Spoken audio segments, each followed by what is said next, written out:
На База ТВ время новостей. Здравствуйте. Коротко о главном. МИД России допустил возможность диалога с властями Грузии. Заявление министра иностранных дел Сергея Лаврова. 30-летию миротворческой операции КСПМ СНГ в зоне грузино-абхазского конфликта посвящается. Союз журналистов Абхазии провел фотовыставку о российских миротворцах в Музее боевой славы в Сухуми.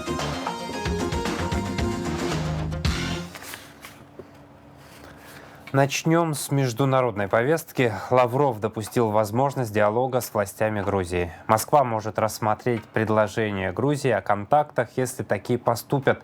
Об этом заявил министр иностранных дел России Сергей Лавров на пресс-конференции по итогам переговоров с главой МИД Кувейта Абдалой Аль-Яхьей. У нас сейчас нет дипломатических отношений, потому что предыдущее грузинское руководство эти дипотношения прекратила, но и у нас, и у грузинской стороны сохраняются представительства на территории друг друга в виде секций интересов при посольстве Швейцарии. В этом качестве наши дипломаты в Тбилиси работают, они докладывают о происходящих там событиях, разумеется, они содействуют развитию связей, в том числе торгово-экономических, которые действительно находятся на подъеме, туризм развивается. И наши дипломаты, конечно, возникающие вопросы всегда обсуждают с представителями грузинских властей. Если будут какие-то дополнительные предложения о контактах со стороны наших грузинских соседей, конечно же, мы их рассмотрим. Мы никогда от контактов не уходили. Председатель Абхазского народного движения Адгур Ардзинба прокомментировал прошедшие выборы в грузинский парламент и восторги по поводу разворота Грузии лицом к России. Как отмечает глава АНД, до XVI века грузинские княжества входили в состав Персидской империи, но стоило ослабнуть центральной власти, как царь Грузии начал искать новых покровителей, вогнав нож в спину персам. В конце XVIII века на арену в качестве сверхдержавы выходит Россия, и грузины отчаянно ищут ее покровительство, посылая одно посольство за другим. В итоге появился тот самый Георгиевский трактат. Но даже находясь под протекторатом российской короны, Ираклий II ведет сепаратные переговоры на тот момент с врагом России, Турцией. В 1917 году в России случилась революция, и как себя повела Грузия? Правильно, отделилась от империи, организовав Грузинскую Демократическую Республику, сразу озвучив территориальные претензии практически на все имперское побережье Черного моря, отмечается в комментарии Адгура Ардзинба. Советский же период обернулся просто исключительными преференциями для Грузинской ССР, но центр ослаб, и Грузия взялась за старое. Там даже бойкотировали всесоюзный референдум о сохранении СССР. Впереди замаячил Запад. Но сегодня в регионе Запад ослаб, а Россия, наоборот, медленно, но верно возвращает себе ведущую роль. И на сцену в Грузии выходит грузинская мечта с новым разворотом. Постскриптум. Как говорится, те, кто забывает уроки истории, обречены на их повторение. Конец цитаты.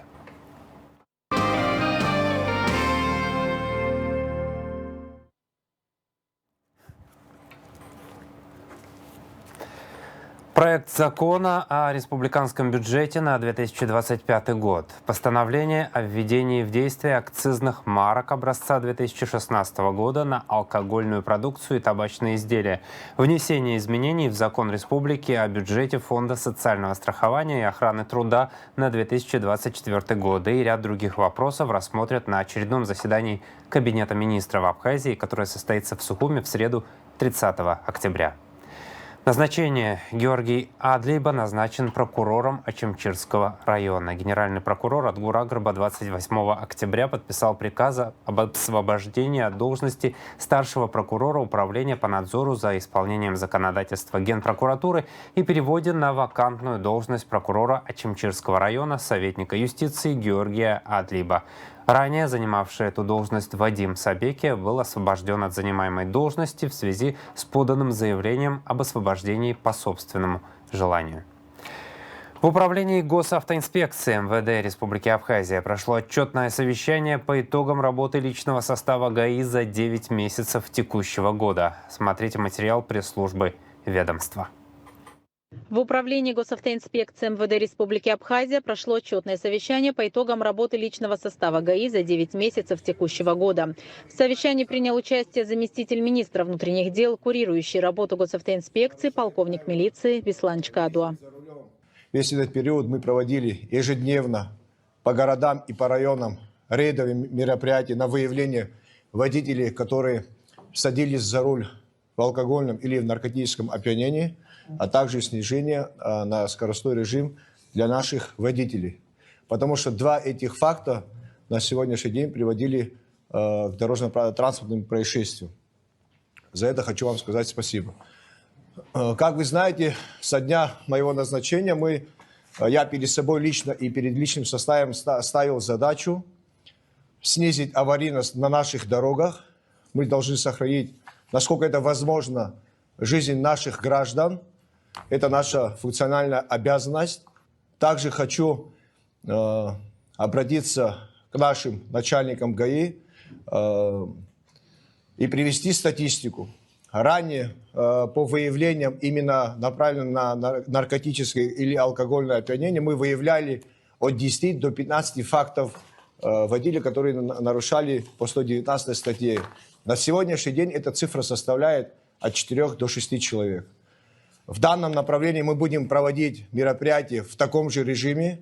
Максимально мы должны снизить смертность на наших дорогах. Наш народ надеется на нас, и мы на этом останавливаться не будем. За отчетный период в республике зафиксировано 123 ДТП, в результате которых погибло 35 человек. Ранения получили 141. Наибольшее число ДТП совершаются в Гагрском и Гудаутском районах. За отчетный период там произошло 48 и 34 дорожно-транспортных происшествий соответственно. При этом сотрудники Гагрского отдела ГАИ выявили 9383 нарушения ПДД за 9 месяцев, а личный состав госавтоинспекции Гудауты выявил 3603 нарушения. В Гагрском районе за 9 месяцев выявлено 293 нетрезвых водителя, в то время как в Гудаутском 154 человека отстранены от управления транспортом в состоянии алкогольного либо наркотического опьянения. Такие показатели замминистра Беслан Чкадуа назвал неудовлетворительными. Количество у вас одинаковое, там 25-30 плюс-минус. А если взять на одного человека и взять его эффективность работы, 0,0. Согласен? Вы когда куда-то идете на совещание, готовьтесь, калькуляторы берите и считайте. А если твои 3603 нарушения, которые вы выявили в общем, у него хоть 9000 составленных административных правонарушений, у тебя 3600. У вас ни пьянок нету, и ни нарушений нету. И при этом самый аварийный район. И при этом у тебя людей достаточно, в принципе, 25 человек. У тебя по штату, наверное, 30. У тебя практически 85% укомплектованность. Вы пока будете исправлять, мы будем видеть вашу неудовлетворительную работу во многих случаях. А что по фотофиксации? Еще хуже. Самый худший пост у тебя. Чкадуа указал на необходимость усиления работы ГАИ в городе Сухом. Положительно охарактеризована динамика по улучшению работы сотрудников госавтоинспекции Очимчиры и Гала. За отчетный период выявлено и составлено 1934 административных протокола за управление транспортом в нетрезвом состоянии. 1571 человек лишен права управления автотранспортным средством. В суд по вышеуказанному нарушению направлено 378 материалов. Из них 136 человек подвергнуты административному аресту. В этой части работу ГАИ Чкадуа также назвал недостаточной. Суть изменений, которые были внесены год назад в кодекс и по ужесточению именно вот этой санкции статьи, было, что первый раз человек лишается права управления транспортным средством со штрафом и лишением.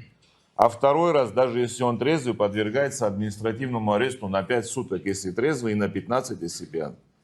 Скажу вам честно, я не вижу людей, которые осуждены на 5 суток или на 15. Их очень мало. При том, что общее количество лишенных сколько прав? Вот 1500 человек лишенных прав ездят, да? Вы представляете, какая армия людей? Мы что, их не видим по городу, по трассе, по районам? Где они все? Почему они не сидят? 136. Это 10%. Даже меньше. Остальные где? Остальных мы жалеем. Давайте вещи называть своими именами. Неотвратимость наказания, когда пропадает, тогда пропадает вообще страх его перед вами, когда он вас видит. Это все районы касается. У всех одна и та же проблема. Специальный взвод УГАИ выявил за 9 месяцев текущего года 6742 административных правонарушения. С учетом оснащения данного подразделения ГАИ, укомплектованности штата, а также материально-технической составляющей, результаты работы его обозначены как слабые.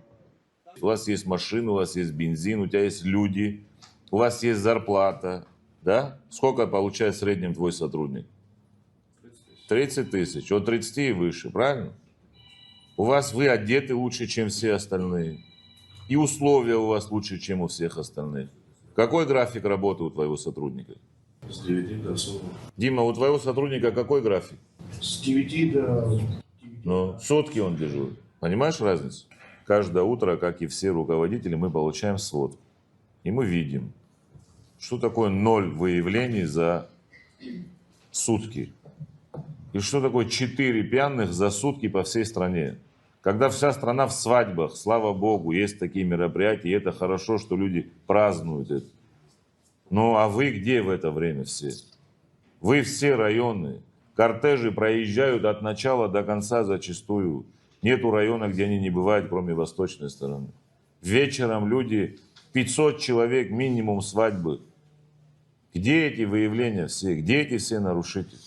Если поначалу говорили, да, страшно было выпившим за руль садиться или в другом состоянии, сегодня уже не все так безоблачно, как вам думается. Вы можете не моим словам, а там на свою парковку посмотрите. Это все ваша работа. Поэтому вы не пыль в глаза бросайте, а делайте свою работу. Я считаю, что спецвзвод должен работать в разы эффективнее и качественнее, и руководители должны нести за это ответственность. По итогам 11 месяцев работы замминистра в сопровождении руководства УГАИ проведет выездные отчетно-плановые совещания. В случае, если картина на местах останется прежней, полковник Бесланчкадо не исключил возможность кадровых перестановок. У нас с вами одна задача – обеспечение безопасности на наших дорогах, сохранение жизни и здоровья всех участников дорожного движения, резюмировал он.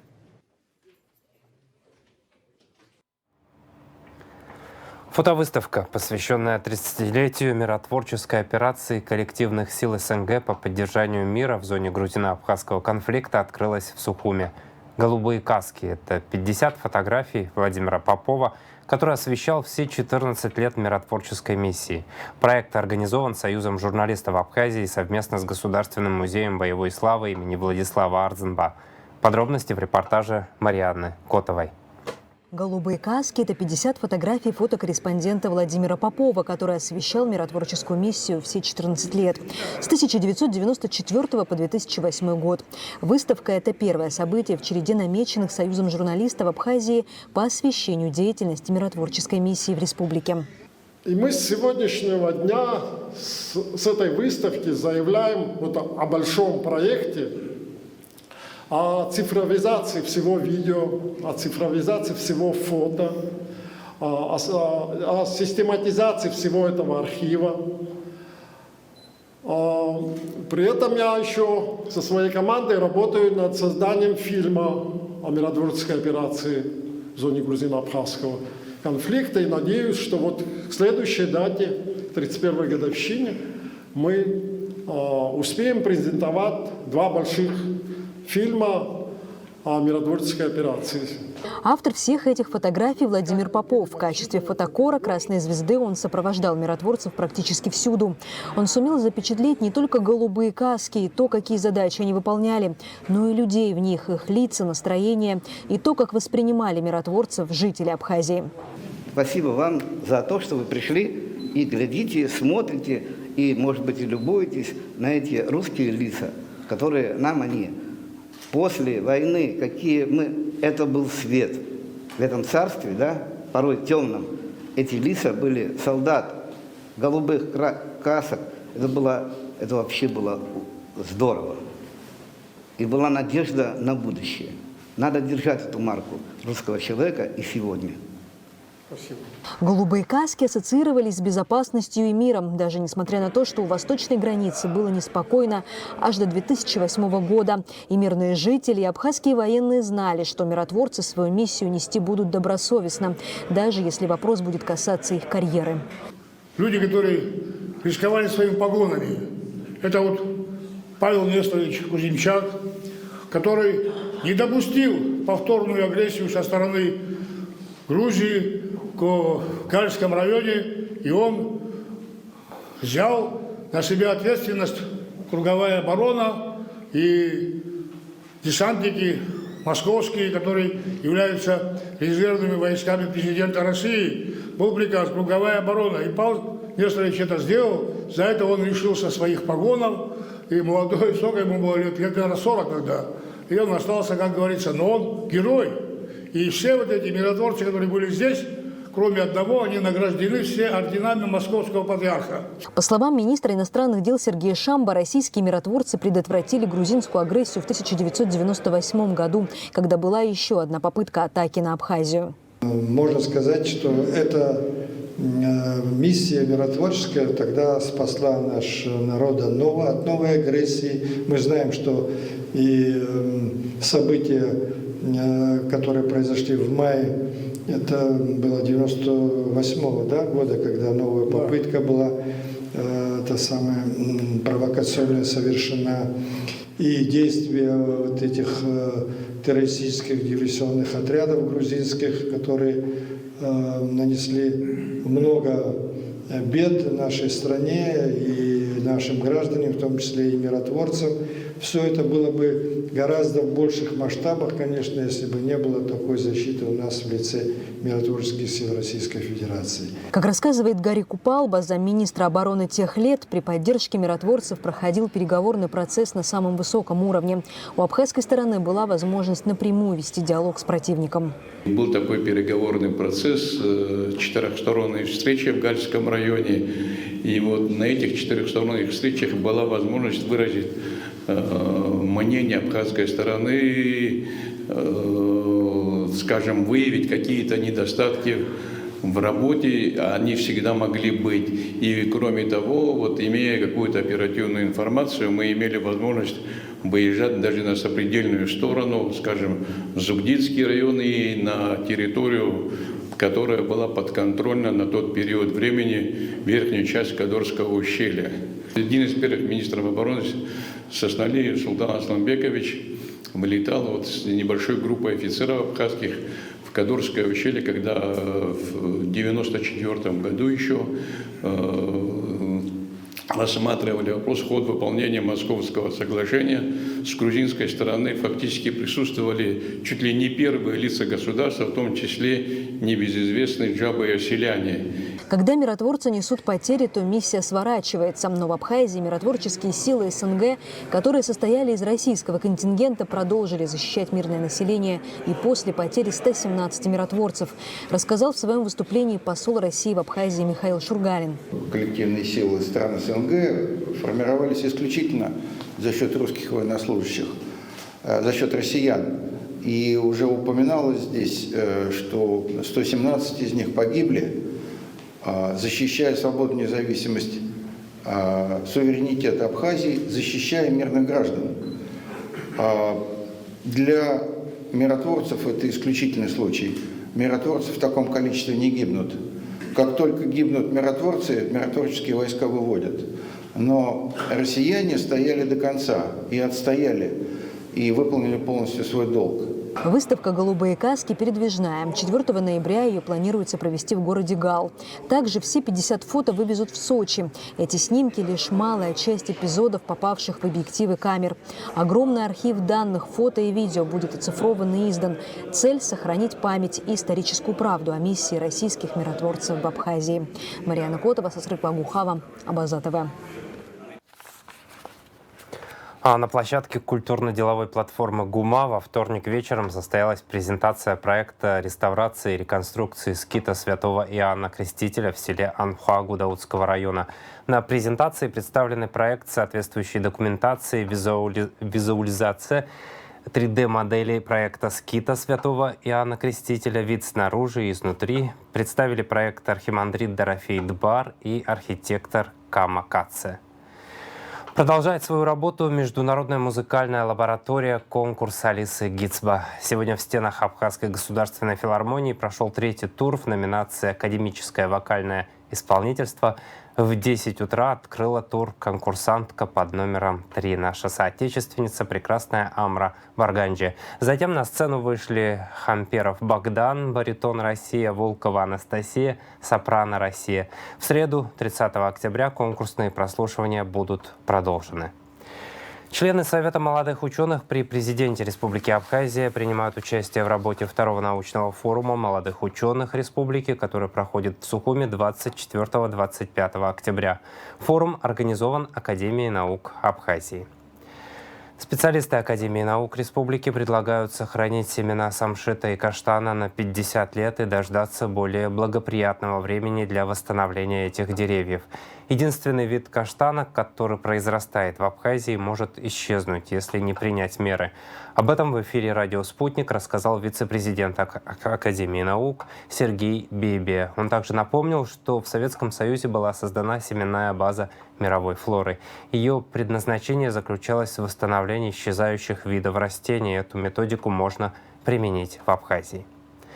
Представители Государственного таможенного комитета Абхазии принимают участие в Международном таможенном форуме в Москве. Он посвящен актуальным вопросам международной торговли и стал востребованным пространством для обмена новыми практиками в области внешней экономической деятельности и таможенного регулирования. Туризм и рейтинги. В 5 раз вырос спрос на отдых в Абхазии на период ноябрьских выходных. По данным сервисов бронирований, с которыми ознакомилась РИА Новости, республика входит в топ-10 популярных у россиян зарубежных направлений наряду с Белоруссией, Турцией, Таиландом, Японией, Узбекистаном, Арменией, Казахстаном, Китаем и Грузией. При этом средняя стоимость бронирования жилья за рубежом на праздники снизилась на 8% до 9200 рублей за ночь. В 2023 году ночь обходилась в 10 тысяч рублей. О спорте. Астамур Каце завоевал золотую и серебряную медали на Кубке губернатора Краснодарского края среди взрослых, сообщает Госкомспорт. В одиночном разряде Астамур занял 2 место, а в смешанном парном – 1. Встречи в миксте проходили в тяжелой борьбе. Вместе с напарницей Лизой Рожковой Астамур отыграл 5 матчболов. За выход в финал на тайбрейке 12-10 победили и в финале обыграли пару аракелян Есина в 3 сетах, отметила тренер спортсмена, заслуженный тренер России Татьяна Зинина. Сейчас о погоде.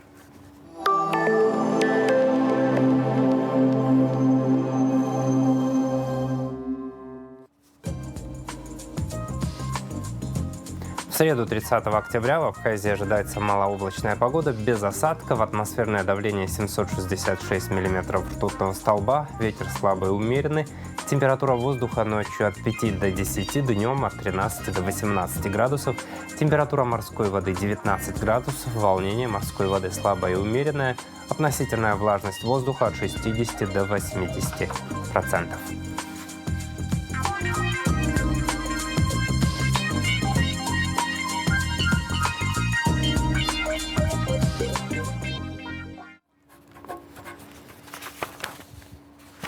На этом выпуск завершен. Следите за развитием событий вместе с нами. До новых встреч в эфире.